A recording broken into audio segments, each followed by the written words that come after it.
오늘 하나님의 말씀은 데살로니가전서 1장 10절 말씀입니다.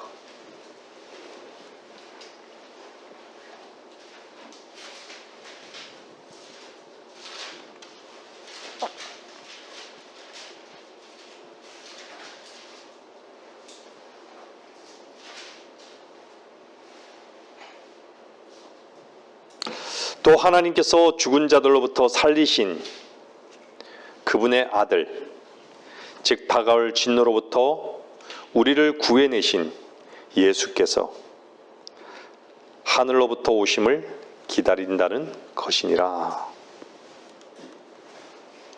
참 한 말씀 안에 참 놀라운 소망이 있죠. 하나님께서 죽은 자들로부터 살리신 그분의 아들. 여러분, 그분의 아들 안에 있습니까? 그렇다라고 하면 여러분들은 정말 확실한 영원한 보장이 되는 그 피난처에 피난처를 두고 있는 것이에요. 다가올 진노로부터 우리를 구해내신 예수께서 하늘로부터 오심을 기다리는 것이니라.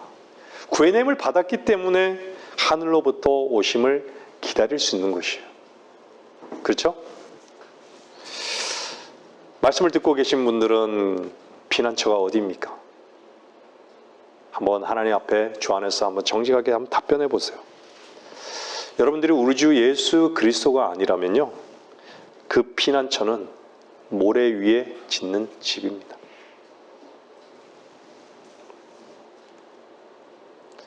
이 자리에 교회에 출석하는 것이 피난처도 아니고요, 오직 머리 대신 우리 주 예수 그리스도께 속한 성도들을 진정한 피난처라고 하는 것이에요. 여러분들이 정말 구원받고 거듭난 분명한 개인적인 확신이 있는 성도들이라면 주님께서 이미 여러분 안에 보장이 되셨기에 이미 주님 자체에 피난되어진 사람들입니다.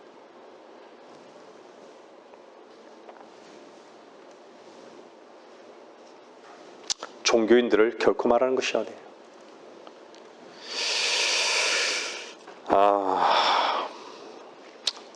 제가 오늘 이 말씀을 준비하게 된 건요, 지난 수요일 뉴스예요.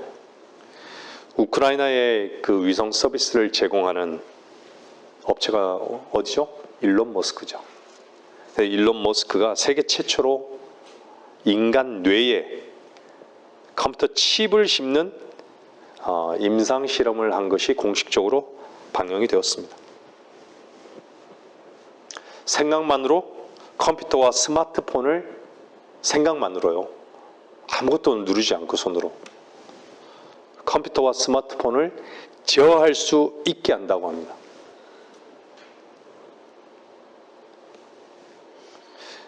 움직이지 못하는 그 루게릭병 환자 있잖아요. 그런 환자들을 위한 것으로 명분은 내세우고 있습니다.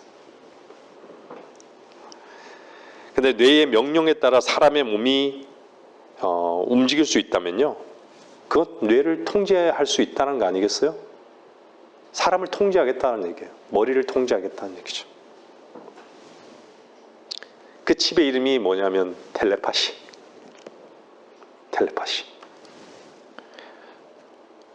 여러분도 아시다시피 그동안 돼지와 원숭이를 통해서 실험을 해왔던 것이죠. 거기서 부작용도 있었어요. 이제 공식적으로 발표됐으니까 끊임없이 업그레이드 시킬 것이 불을 보듯 뻔한 것이 아니겠습니까? 칩을 이식한 사람과 컴퓨터가 소통하게 되면 결국 사람의 뇌로 생각하는 것을 인공지능으로 대신하겠다는 것이죠. 무서운 일이에요. 얼마나 무서운 일인지 사람들은 아무 생각이 없는 것이죠. 아무런 생각이 없기 때문에, 아무 생각이 없기 때문에 어떻죠? 그걸 받아들이는 거예요. 그런 시스템을.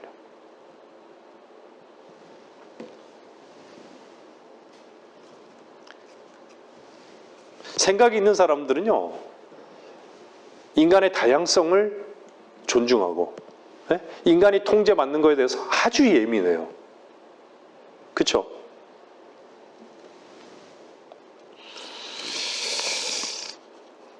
인간의 다양한 생각을, 특히 자신을 보고 생각하고 또한 인정하고 교감하고,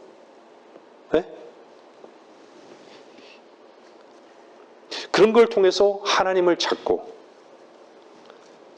그분께 나아가려는 것을 사실 완전히 차단하겠다는 것이에요. 차단하겠다는 것이에요.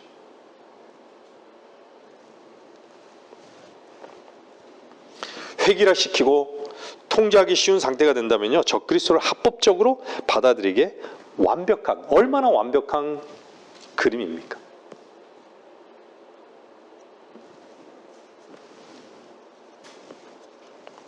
어떤 사람에게는 제 이 말이 미친 소리로 들릴 수 있어요.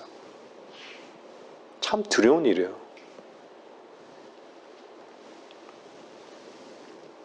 여러분들은 주의 오심을 소망하시죠? 저도 지난주에는 참 세상을 보면서요, 더 이상은 주님이 오래 참으시지만, 우리가 늘 그런 고백을 하지만,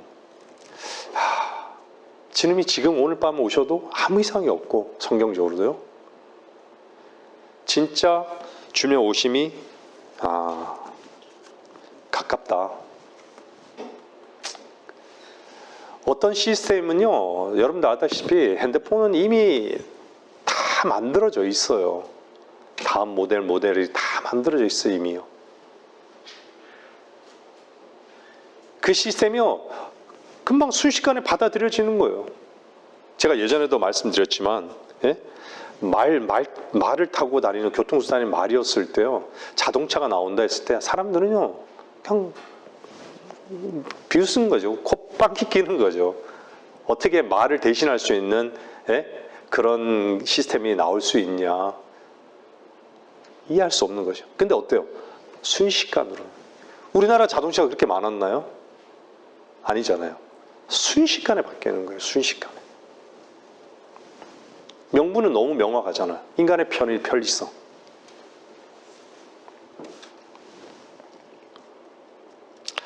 지난주에 참 그런 시간을 가지면서도요, 한쪽 마음이 너무나 저는 아팠습니다. 너무나 많은 사람들이 복음을 거절하고, 참 사람이 참 어디에 귀를 내어주냐가 참 중요한 것 같아요. 하나님의 말씀에 귀를 내어주지 못하고, 하나님의 말씀을 듣는다고 하면서도 뭔가 하나님 말씀을 확인하려고도 하지 않고, 거기에 세뇌돼서 그 말씀이 진리이냐, 관념을 붙잡고 살고 생명이 없는 거예요.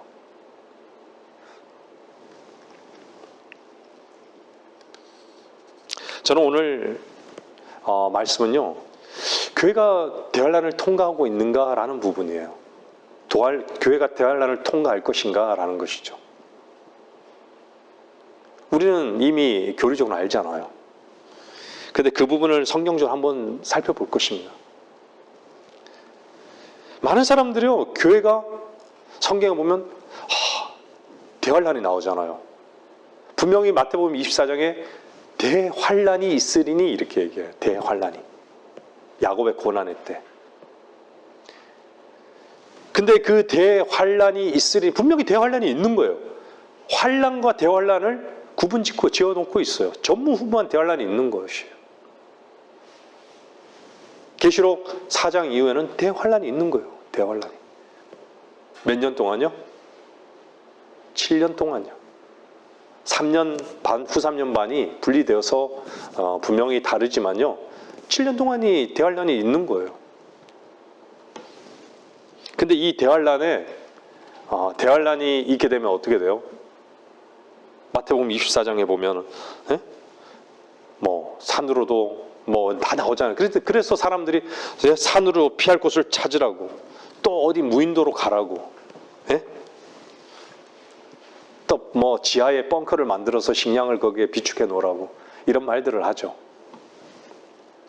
결론적으로 말씀드리지만요, 교회는 대환란이 오기 전에 공중으로 끌려 올라갑니다.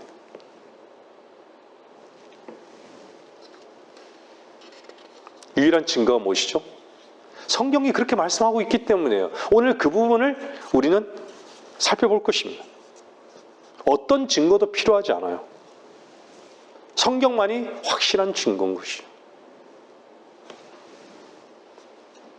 왜 교회는 이 대환란을 통과하지 않을까요? 교회는요, 어린 양의 신부이기 때문이에요.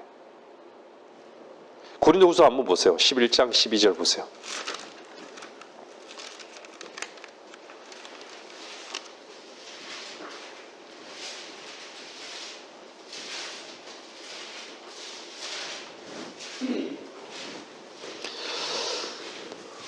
고린도후서 11장 2절 보면요, 이는 내가 경건한 질투로 너에게 질투를 느낌이라. 내가 너희를 한 남편에게 정혼시켰나니 이는 한 순결한 처녀로 너희를 그리스도께 바치려는 것이라. 제가 말씀드린 것은요, 죽지 않을 거다, 전쟁이 일어나지 않을 거라 말씀드린 것이 아니에요. 대환란을 겪지 않는다는 것이죠.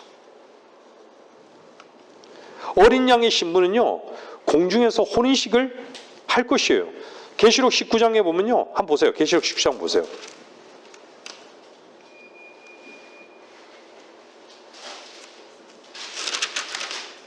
(19장 7절에) 보면 기뻐하고 즐거워하며 그분께 종기를 돌리세. 이는 어린 양의 혼인식이 다가왔고 그의 아내도 자신을 예비하였습니다.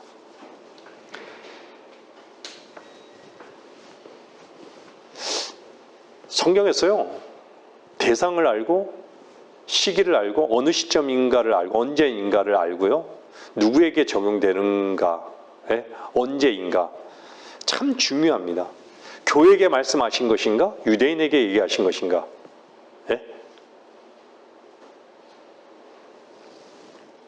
아니면 이방인들에게 얘기한 것인가. 계시록 6장 16절을 잠깐 보세요. 계시록 6장 16절요.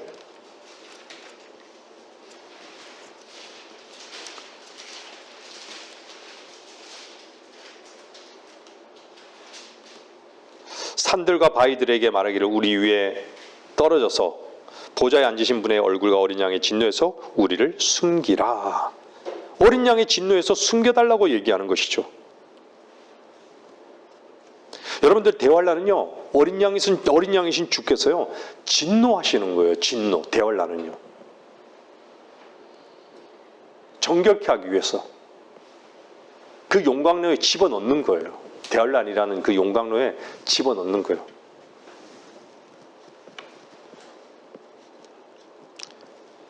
유대 땅 2000년 전에 유대인들은 유대인의 왕으로 주님이 죽으실 때 뭐라고 외쳤습니까? 그의 피를 우리 자손에게 돌리라고 다 한 목소리로 외치잖아요.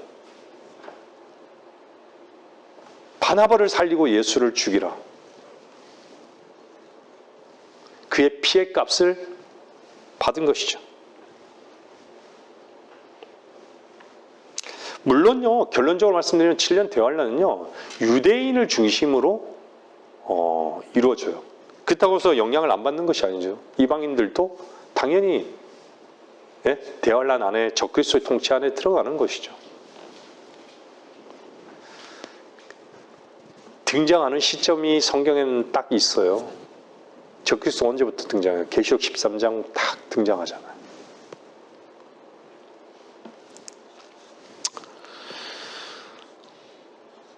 그래서 대환란을요, 좀 아까 계시록에서 봤듯이요, 6장에서 봤듯이 어린 양의 진노라고 하는 거예요.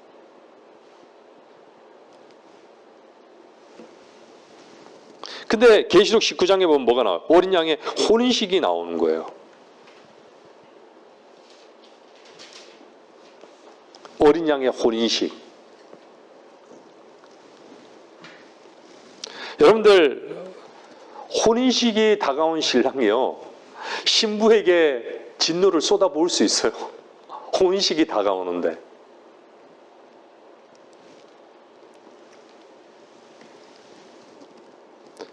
신랑이신 예수 그리스도가 신부를 얻기 위해서 자기 몸을 줬잖아요. 근데 교회는 신부를 기다리잖아요. 근데 신랑이 그 신부를 혼인식에 앞두고 진노를 쏟아부어요. 그 교회에게 얘기하는 게 아니잖아요.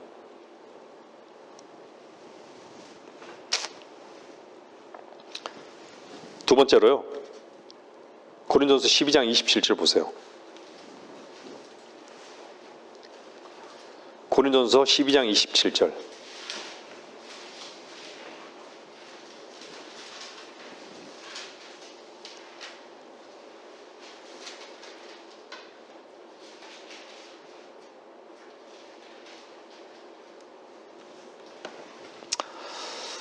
이제 너희는 그리스도의 몸이요 개별적으로는 그 지체들이라. 성경 그래서 고린도전서 10장에 한 몸으로 얘기하고 한 빵이라고 얘기했죠. 우리 많은 사람이 한 빵이고 한 몸이라고 얘기했잖아요. 그래서 우리 모두가 그 한 빵에 참여한다라고 얘기하는 거예요. 우리가 그리스도의 몸인 거예요. 머리는 누구시죠? 예수 그리스도예요. 교회의 머리가 주님이란 얘기죠. 그리고 머리는 누구예요? 신랑인 거예요. 신랑. 머리와 몸이 분리될 수 있어요? 그것은요, 참으로 놀라운 신비예요, 사실은. 어떻게 그리스도와 하나됨, 거듭남을 머리로 이해할 수 있을까요? 거듭남을 관념으로 이해하는 사람들은요, 진짜 이 실제를 누리지 못한다면요, 실제를 경험해 본 적이 없다라고 하면 사실은 이해하기 어려워요. 지체에게 뭔가를 육신적으로 뭔가 공급해 준다고 해서 그게 지체는 아니잖아요. 뭔가 피로를 공급해 준다고 해서 지체가 아니잖아요. 그 자체를 두고. 그죠? 그리스도의 몸이 되어야죠. 그 몸이라는 것은요, 그 몸의 머리와 하나됨을 고백한 자 아니에요, 사실. 지체가 아프면 어디가 누가 아파요? 머리도 아픈 것이죠. 분리된 것이 아니에요. 우리는 머리와 지체가 분리된 것이 아니에요. 다 아픈 것이죠, 아프면.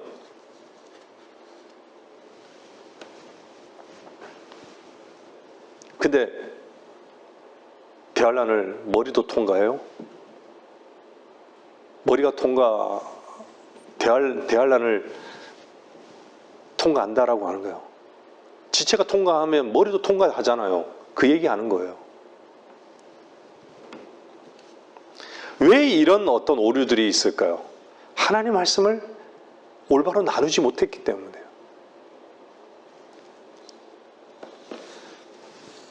교회에 주셨던 말씀, 유대인에게 주셨던 말씀을 섞어놨기 때문에. 가톨릭이든요, 다 이렇게 이단 종교들이요, 고린도서 10장의 말씀대로 유대인에게, 이방인에게, 하나님의 교회에게. 하나님의 교회는 구원받고 거듭난 자들이 하나님의 교회가 된 거 아니에요, 유기체적으로요. 영적 유기체 아니에요. 근데 그걸 구분하지 못했기 때문에 이스라엘의 약속을 자기네들에게 적용시키는 것이에요. 그래서 자기네들에게, 유대인에게 준 약속을 자기네들에게 적용시키다 보니까 뭐 하죠? 절기 지키고요, 율법 행하고요, 날들 지키고요, 의무 행하고요. 그죠?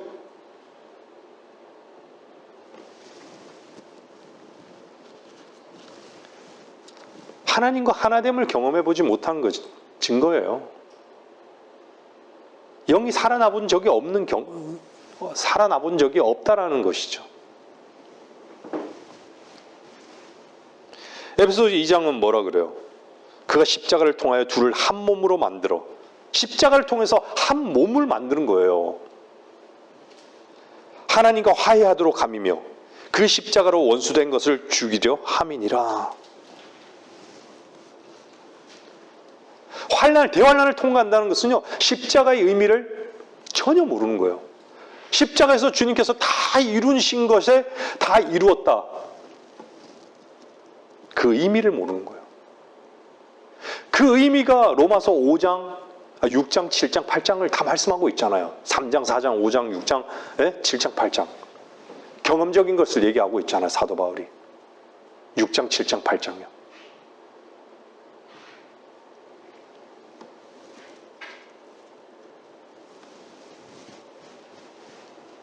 사람들은요, 정말 죄에 대해서 죽었다.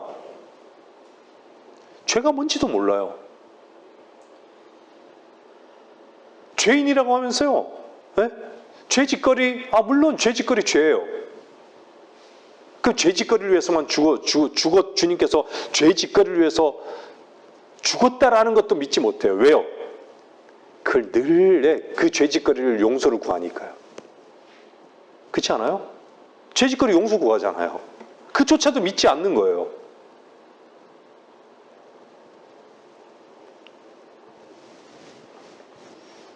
죄인을 끝내는 것은 십자가만이 끝내는 거예요. 십자가 안에서 주님이 죽으셨잖아요. 그분 안에 있다면 그분 안에서 죽은 것을, 내가 죽을 자인 것을 알면요, 그분 안에서 죽은 것 또한 바탕한 거 아니에요? 그걸 그래서 내가 그리스도와 함께 죽었다라고 바울도 고백했듯이 우리가 바울만의 고백인가요, 그게?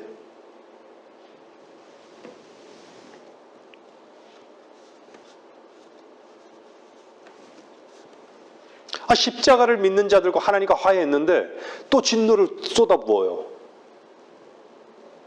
말이 됩니까? 하나님께서는 그의 아들을 십자가에서 완전히 하나님의 진노를 쏟아부은 거예요.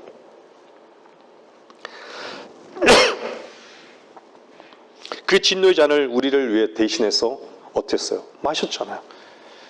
우리는 믿었기 때문에 그 은혜로 우리는 구원을 받았잖아요. 그래서 우리는 진노를 기다린 자들이 아니라는 것이에요. 그래서 우리는 주께서 우리를 데려가실 소망하는 자들이죠. 데려가시는 것을 소망하는 자들인 것이에요. 그래서 주께서 우리를 끌어올리셔서 어린 양의 혼인식에 참여해서 주님을 만날 것을 기대하는 자들인 것이지 진노를 기다린 자들이 아니라는 것이에요. 디도서 2장 13절 보세요.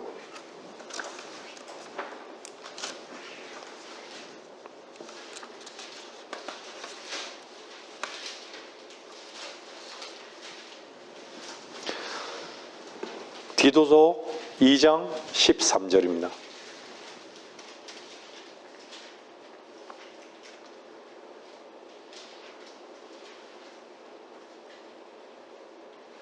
디모데후서 뒤에죠.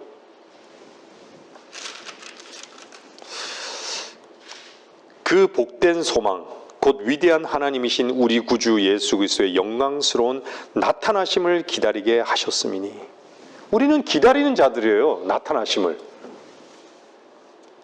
그 얘기는 뭐예요? 복된 소망을 가진 자들이라는 것이에요. 누가 기다릴 수 있는 것이에요? 누가 기다릴 수 있는 거예요?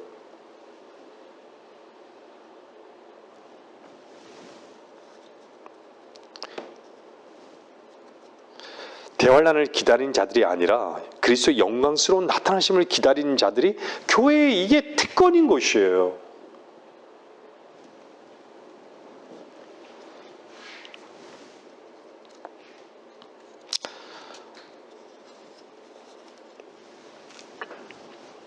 여러분들 우리 성경 공부 시간에도 많이 이렇게 예전에도 설교 시간에도 여러분들 들으셨겠지만요. 땅에 대한 약속은요.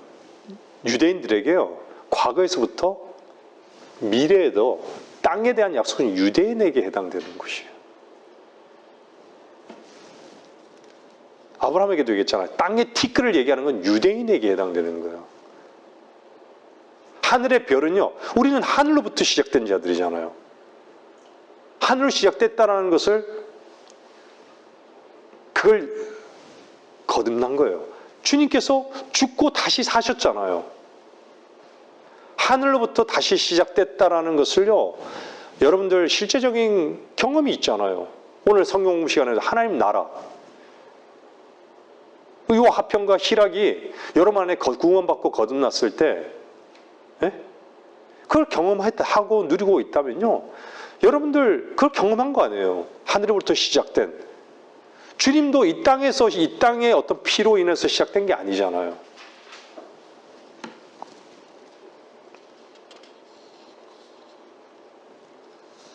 근데 대부분 종교인들은 어떻죠? 하나님 잘 믿으면요, 이 땅의 축복을 받기를 원하잖아요. 땅의 축복을. 왜죠?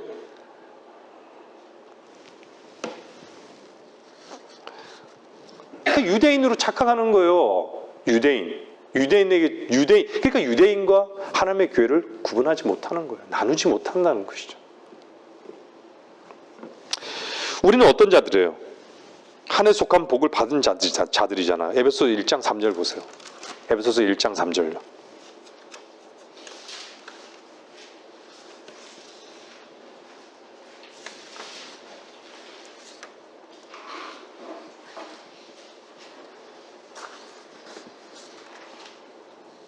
그리스도 안에서 천상에 있는 모든 영적인 복으로 우리에게 복 주신 하나님, 모든 영적인 복으로 우리에게 복 주신 하나님, 곧 우리 주 예수 그리스도 아버지께서는 복 되시도다. 여러분들은 그 복을 누리고 계십니까? 자신을 붙잡고 사는 사람들은요, 이 영적인 복을 결코 경험할 수 없어요.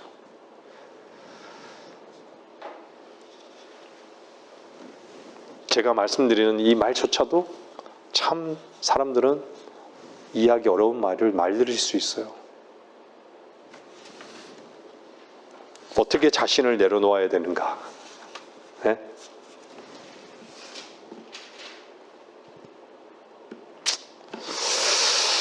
우린 날마다 십자가로 나가는 이유가, 네? 이미 우리는 한번 그리스도와 함께 죽은 경험이 있기 때문에, 그분과 함께 살아났기 때문에 나갈 수 있는 근거가 되는 거예요. 날마다.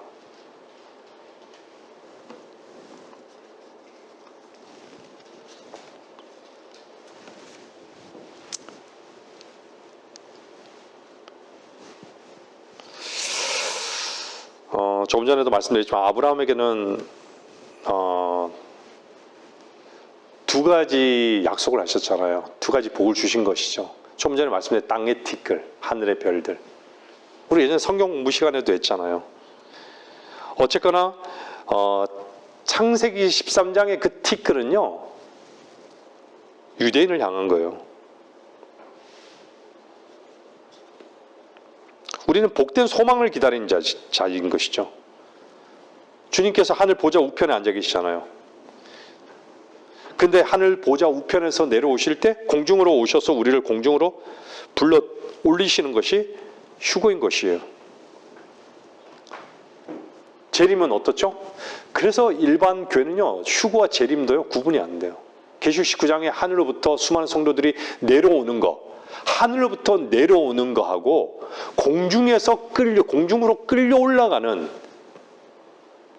그 휴거를 구분을 못 해요. 재림은 수많은 성도, 끌려 올라갔던 성도와 함께 내려오는 곳이에요.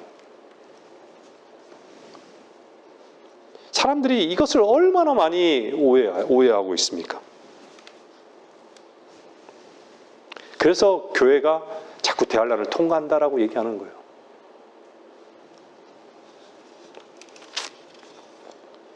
여러분들, 교회는요, 계시록 4장 1절 이후에는 교회가 없어져요. 2일 후에 이렇게 하면서요. 2일 후에.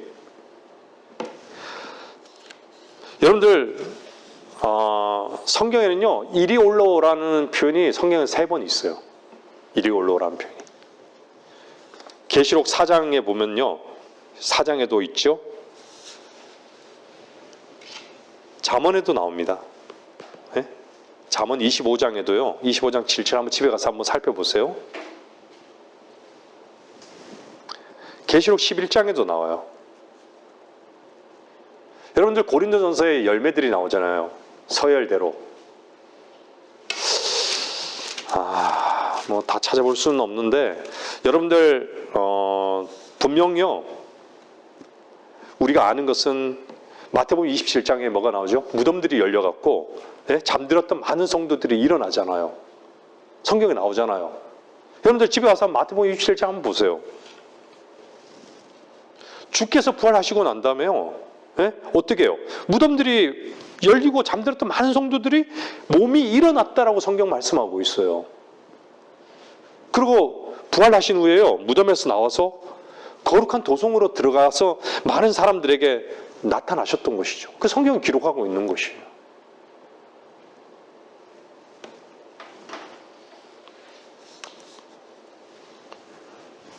그래서 환난 성도들도요. 대환난의 성도들도 14만 4천 명 그들도 휴거되는 거예요. 그래서 계시록에 보면요.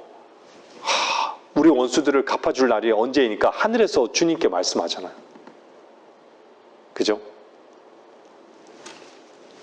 그것을 다 이렇게 찾아볼 수는 없는데 어쨌건 또한 구약 성도들 대환란에 14만 4천 명 14만 4천 명도 얼마나 여호와 증인들이 본인들이라 그래요.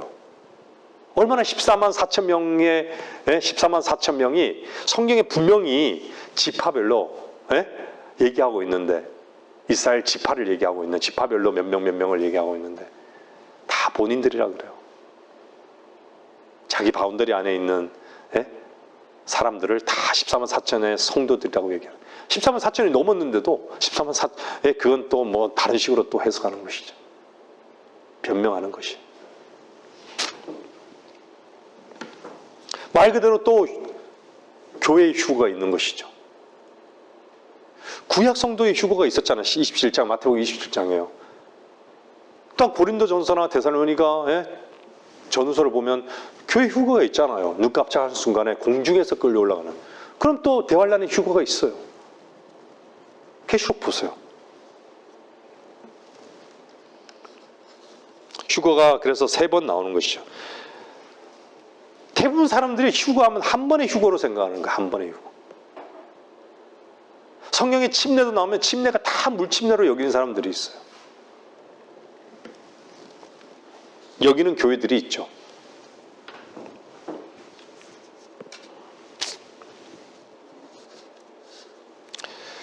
이스라엘 백성들이 애굽에서 나올 때 10가지 재앙을 받잖아요.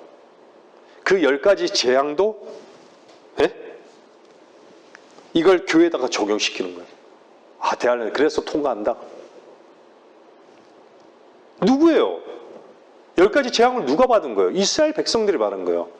하나님께서는요, 말씀하신 것을 반드시 이루시는데, 역사 가운데 이루시는데, 역사 가운데 이루신 사건이 또 그 미래에 이중적으로 적용되는 경우도 많이 있어요. 예언적이기 때문에요. 하나님이 말씀하신 것은요, 반드시 이루어져야 되는데, 이 역사 가운데 이루어지지 않았기 때문에 어느 시점에 반드시 이루어지는데, 그게 그러면 누구를 대상으로 하는가라는 것이죠. 그 시작이 유대인이었으면 유대인에게 해당이 되는 거예요. 그리고 또 그 구절도 유대인에게 성경은 분명하게 말씀하고 있어요. 아까 얘기했잖아요. 계시록 같은 경우에는 계시록 4장 이후에는 교회가 일요일로 해가지고 없는 거예요. 교회가 안 나타나잖아요.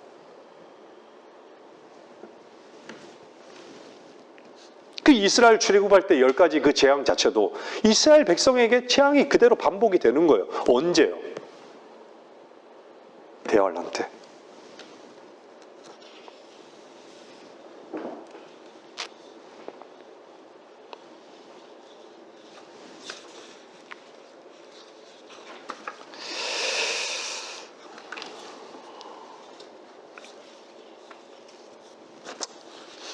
휴거가 되고 난 다음에 그리스도의 심판서, 어린 양의 혼인식, 재림,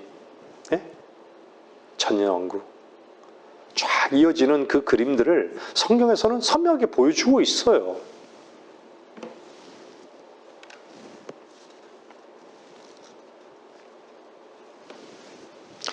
근데 하나님께서 예수 그리스도 안에서 잠든 자들도 그와 함께 데리고 오시리라 하잖아요. 데리고 오시리라. 근데 어떻게 휴거되지 않았는데 데리고 올 수 있죠? 그렇죠? 데리고 오시리라 이런 얘기잖아요. 또 공중에서 수많은 성도들과 함께 오시리라 했는데 수많은 성도들과 함께 오시려면 수많은 성도들이 있어야 되잖아요. 올라간 성도들이 먼저.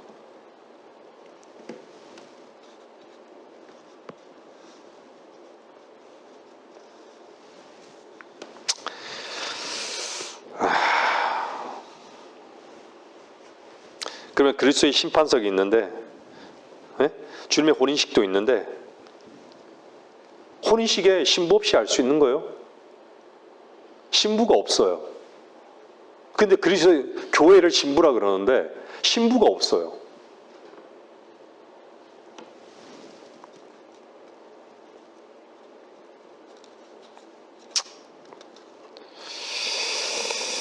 데살로니가전서 5장 한번 보겠습니다. 5장 9절.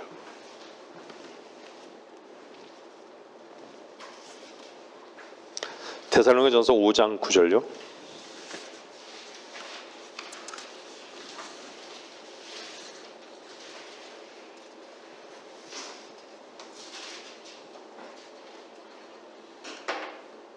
이는 하나님께서 우리가 진노를 받도록 정해놓으신 것이 아니라 우리 주 예수 그리스도를 통하여 구원을 받게 하셨기 때문이라. 진노를 받도록 정해놓으신 것이 아니라는 것이에요.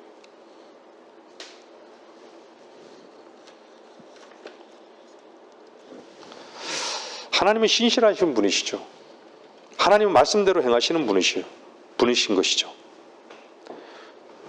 근데 사람들이 다 자기 생각을 말씀에 개입시키는 것이에요.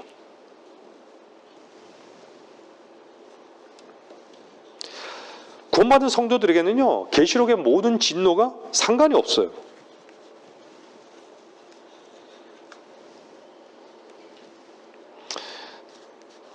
사람들이 하나님의 말씀을 참 믿지를 않는 것이죠.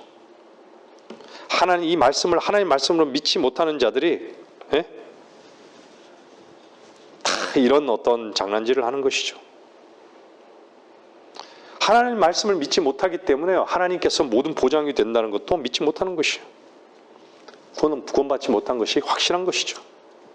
하나님의 사랑이 나타나지 않는 것이 분명한 것이죠.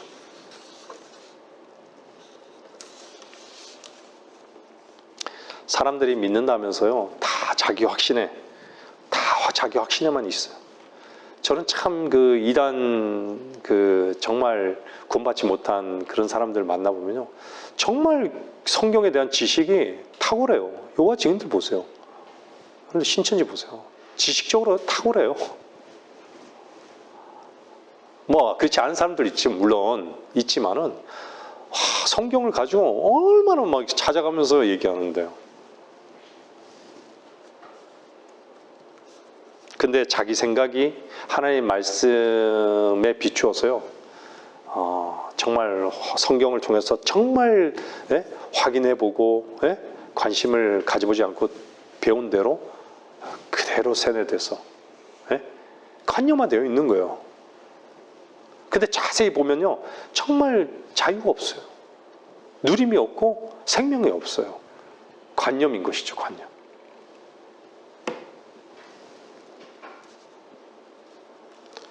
여러분들, 우리가 마음의 문을 열고요, 하나님의 약속의 말씀을 마음의 문을 열고 우리가 받아들였을 때, 믿었을 때 어떤 역사가 있었던 것이죠? 내 생각이 틀린 걸 알잖아요. 본능적으로 알아요. 자기 생각을 믿는 것은요, 전혀 사실로 나타나지 않습니다. 하나님의 말씀을 믿었을 때 그 믿음이요, 반드시 사실로 우리 안에 역사하는 거예요. 여러분들 그런 경험들 있으시죠?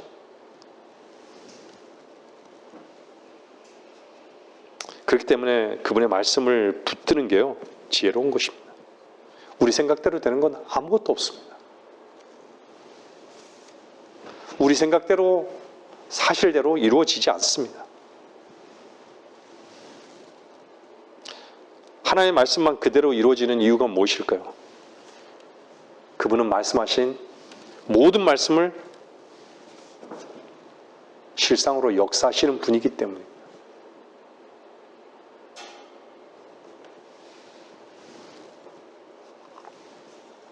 하나님 말씀만이 신실하심을 우리는 믿는 것이죠.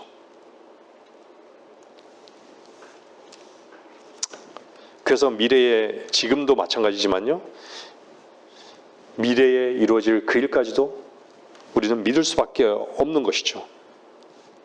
왜 그렇죠? 주님 한 분 외에는 이 땅에 결코 믿을 수 있는 존재가 없어요.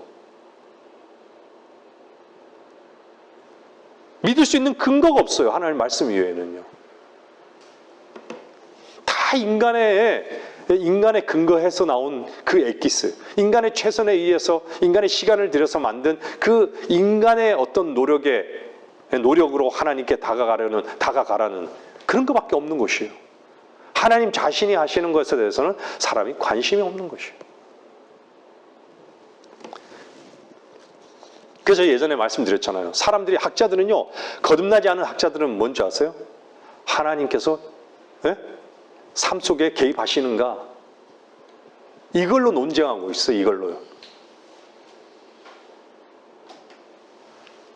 역사적인 주님은 계시는데 삶 속에 지금 현재적으로 하나님이 역사하시는가? 삶 속에 개입하시는가? 이런 부분에 대해서 논쟁하고 있다니까요.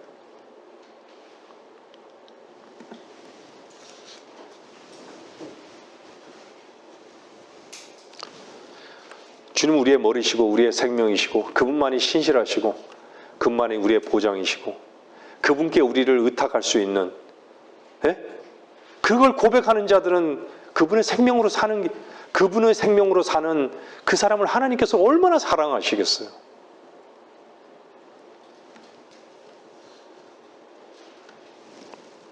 다시 말씀드리지만 대환란은요, 교회랑은 무관한 것이에요. 그래서 성경은 그것을요, 정확하게 가르쳐주기 위해서 야곱의 고난의 때, 이렇게 해요. 야곱의 고난의 때.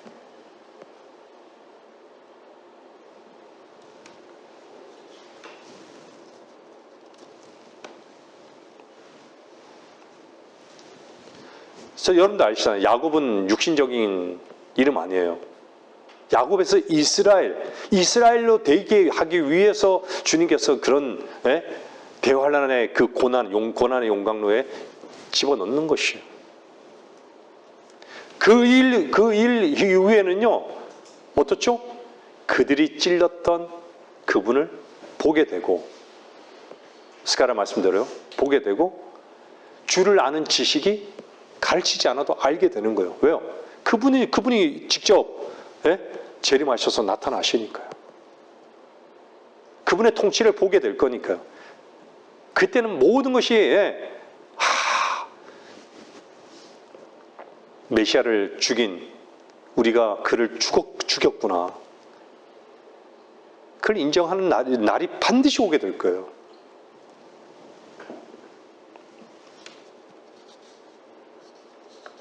교회는요, 야곱의 영적 이스라엘을 계승한 자들이 아닌 것이죠.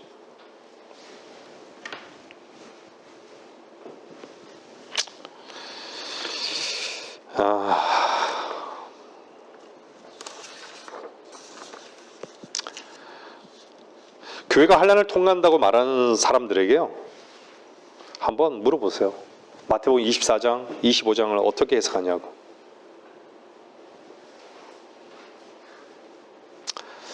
마태복음 24장 16절에 보면 유대에 있는 자들이잖아요. 위치가 어때요? 지역이 어디예요? 유대라죠. 유대에 있는 자들은 어디로 가래요? 산들로 도망하라고.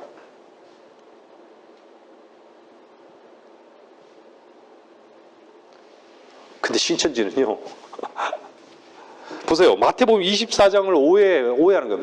신천지 사람들 만나면 마태복음 24장을 그렇게 펴요.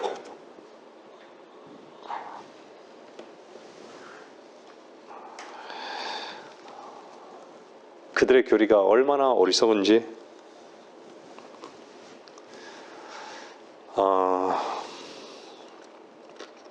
그래서요, 보통 이단들은요, 참 이렇게 과도기적인 부분들을 오해해서요, 잘못 적용했기 때문에 이단들이 생겨요. 마태복음 24장이라든가 사도행전 2장이라든가 계시록 13장이라든가 예? 야고보서 말씀이라든가 이런 부분들. 왜냐하면 유대인과 이 교회를 구분하지 못했기 때문에요. 안식교도 마찬가지잖아요. 안식의 주를 모르고 안식교, 안식일을 지켜야 된대요. 날을 지켜야 돼요. 날이 끝났는데도 날에 대해서 판단받을 것이 없다라고 얘기하잖아요. 우리 한번 한 구절만 찾아보고 넘어갈게요. 골로새서 보세요.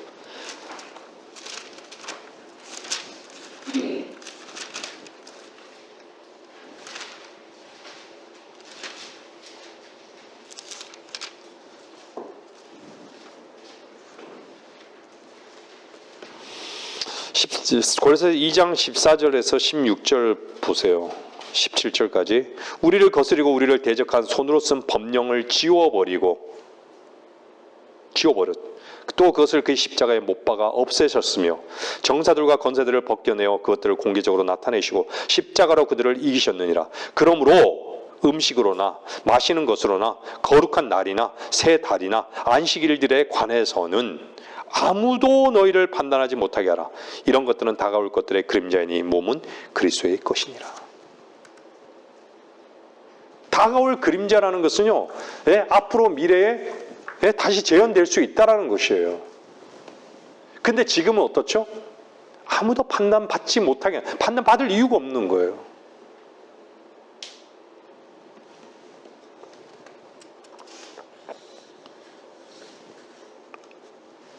유대인에게 지키라고 표적으로 주어진 것을 본인들이 지켜야 된다라고 믿는 것이죠. 그렇게 가르치는 것이에요. 그들에게 무슨 진리의 자유가 있겠습니까? 진리로 인해서 자유를 경험하겠습니까? 지켜야 되는데.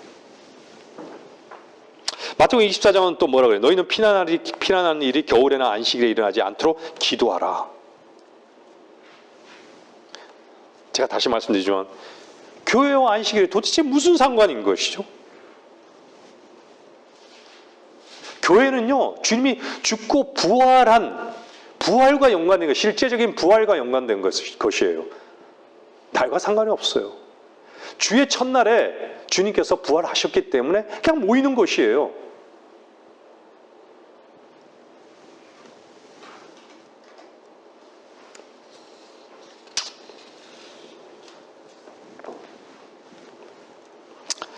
진리는 결코 상대적이지 않습니다.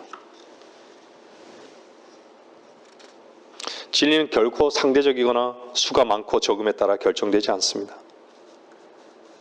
진리는 유일하게 하나님의 말씀에 따라서만 정해지는 것이죠.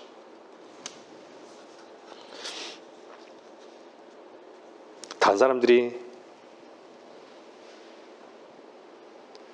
다 틀렸다 해도요, 주께서 말씀하셨다면요, 그것을 주께서 말씀하신 것으로 받아들였다면요, 우리는 진리 가운데 있는 게 분명한 것이에요. 교회는 이미 하늘에 있기 때문이죠.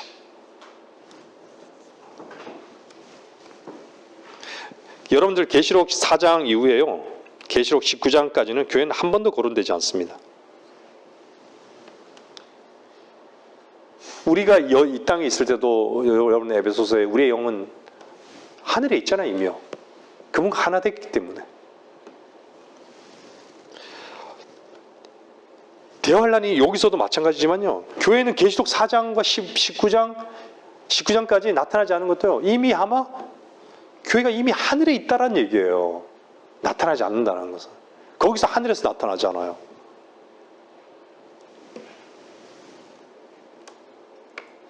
우리의 출생은요, 사랑으로 출생이 됐습니다. 그 사랑을 주님께서 나타내셨고 십자가에서요, 우리는 그의 교회가 된 것이죠. 우리가 늘 얘기하지만 요한은 가슴에 기댄 자예요.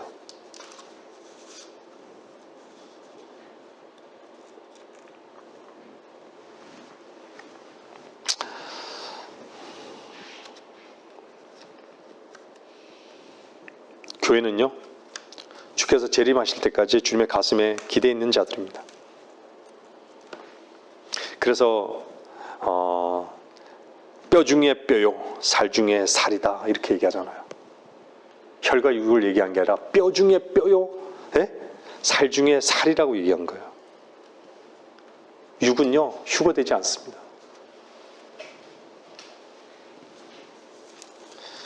혈과 육은 하나님의 나라를 상속받지 못합니다. 실제적으로 혈과 육은요, 하나님의 영광과는 무관한 것이에요. 하나님의 나라는요, 혈과 육이랑은 무관하고 휴거될 때도 마찬가지로 혈과 육은 무관한 것이에요. 그래서 혈과 육은 무관하기 때문에 휴거될 때 모든 피와는 연관 없으니까, 육신의 피와는 연관 없으니까 피를 다 쏟고 우리가 휴거된다라고 믿을 수 있는 것이죠. 성경을 근거로 해서.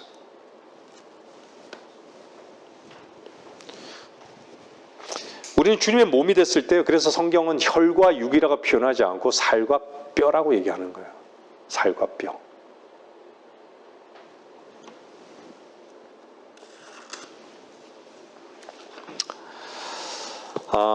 말씀을 마지막으로 정리하겠습니다. 시편 61편 3절입니다.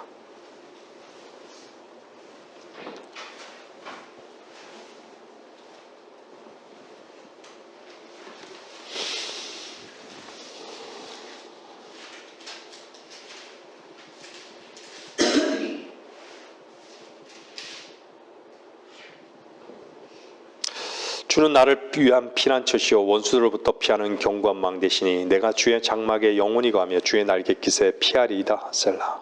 주는 나를 위한 피난처시요. 주님만이 피난처십니까? 주님만이 피난처가 아니면 다 모래 위에 있는 집이에요. 모래 위에 짓는 집입니다. 주를 주로 고백한 참된 성도들에게만 주님만이 피난처신 거예요. 주님은 이미 셋째 하늘에 계시고 우리를 부르러 공중으로 오실 것입니다.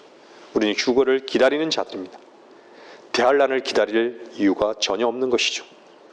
주님은 우리를 주의 몸으로 변화시켜서 공중으로 불러들일 때 우리는 변화된 몸으로 신랑이신 주님을 만나게 될 것입니다. 제가 예배 전에도 말씀드렸잖아요. 얼마나 주님께서 부활의 모습을 이 만물에 보여주셨습니까? 밤에는, 저녁에는 노을이 끼고 아침에는 태양이 뜨고 겨울이 오고 봄이 오고 새싹이 돋고 씨앗이 죽어야지만 다시 살아나고 얼마나 많은 그림들을 보여주고 있는데요. 부활을요.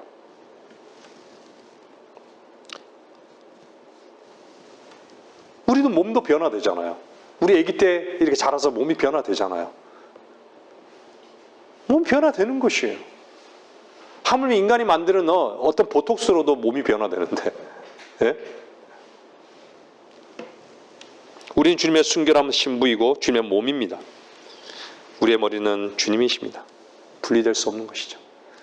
대할 난을 통과한다는 그 성경적이지 않은 그 거짓 교리에 우리는 속지 말아야 되는 것이죠. 여러분은 교회를 말씀을 들으시는 분들, 여러분은 교회를 다니는 사람입니까? 아니면 예수 그리스도를 개인의 구주로 영접하고 참으로 성도가 된 사람입니까? 그냥 교회라는 조직체에 그냥 몸담고 있다면 반드시 대할 난을 통과합니다. 그러나 여러분 마음 안에 주님이 계시다면 주께서 여러분을 공중으로 데리고 끌려 올라가실 것입니다. 주께서 우리의 영원한 보장이시기 때문입니다. 말씀 마치겠습니다.